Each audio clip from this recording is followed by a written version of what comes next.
आपने सब्जा के बीज का नाम सुना है? इन्हें बेसिल सीड्स भी कहते हैं। अपने फायदों को लेकर आजकल सोशल मीडिया पर ये खूब चर्चा में है। इन्हें अपनी डाइट में शामिल करना बड़े काम की बात माना जाता है। मगर क्या है सब्जा सीड्स के फायदे? इनके बारे में हमें बताया न्यूट्रीक्योर डाइट क्लिनिक में डाइटिशियन कविता ने। डाइटिशियन कविता कहती है कि 1 चम्मच सब्जा सीड्स का इस्तेमाल आपको बड़े फायदे करा सकता है। इनमें कैल्शियम, मैग्नीशियम और आयरन पाया जाता है।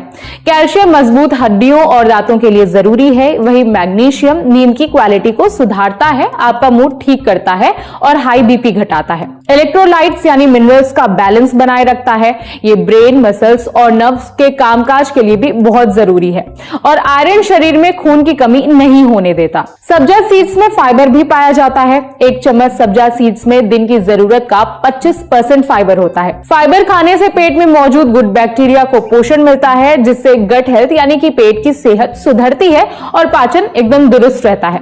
फाइबर वाली चीज खाने के बाद पेट देर तक भरा हुआ महसूस होता है। इससे आप ओवर ईटिंग नहीं करते और वजन कंट्रोल में करने में मदद मिलती है। फाइबर कोलेस्ट्रॉल लेवल को भी कम करने में मदद करता है। दरअसल फाइबर शरीर में एब्जॉर्ब नहीं होता, ये पेट, छोटी आंत और कोलन से होते हुए शरीर से बाहर निकल जाता है और ये अकेला बाहर नहीं जाता, अपने साथ कोलेस्ट्रॉल को भी बांध ले जाता है। इससे शरीर में बैड कोलेस्ट्रॉल का लेवल घटता है और दिल की बीमारियों का रिस्क कम होता है। जो डायबिटीज के मरीज हैं उन्हें तो सब्जा सीड्स जरूर इस्तेमाल करने चाहिए। वो इसलिए क्योंकि इनमें सॉल्युबल फाइबर होता है, यानी ऐसा फाइबर जो पानी में घुल जाता है। ये पेट में जाकर जेल जैसा बन जाता है। इससे खाना धीरे धीरे पचता है। इसकी वजह से ग्लूकोज भी खून में धीरे धीरे रिलीज होता है और शुगर लेवल तेजी से नहीं बढ़ता।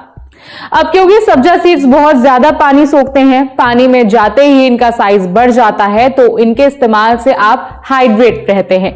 इनमें नेचुरल कूलिंग इफेक्ट भी होता है, जो शरीर को चिलचिलाती गर्मी में ठंडा रखता है। सब्जा सीड्स में एंटीऑक्सीडेंट्स भी पाए जाते हैं। ये एंटीऑक्सीडेंट्स आपके सेल्स को नुकसान से बचाते हैं।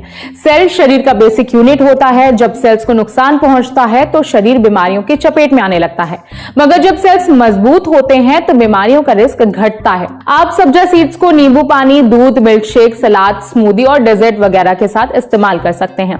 इन्हें कच्चा नहीं खाया जाता क्योंकि इन्हें चबाना मुश्किल होता है।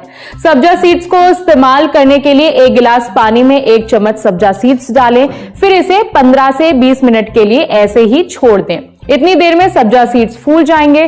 अब आप अपनी किसी भी डिश में ये फूले हुए सब्जा सीड्स को डाल सकते हैं, जितना आपको जरूरत लगती है। हालांकि जिन्हें लो बीपी या फिर पेट से जुड़ी कोई शिकायत है, जो खून पतला करने वाली दवाइयां खाते हैं, जो महिलाएं प्रेग्नेंट हैं, उन्हें डॉक्टर से राय मशवरा करने के बाद ही सब्जा सीड्स को खाना चाहिए।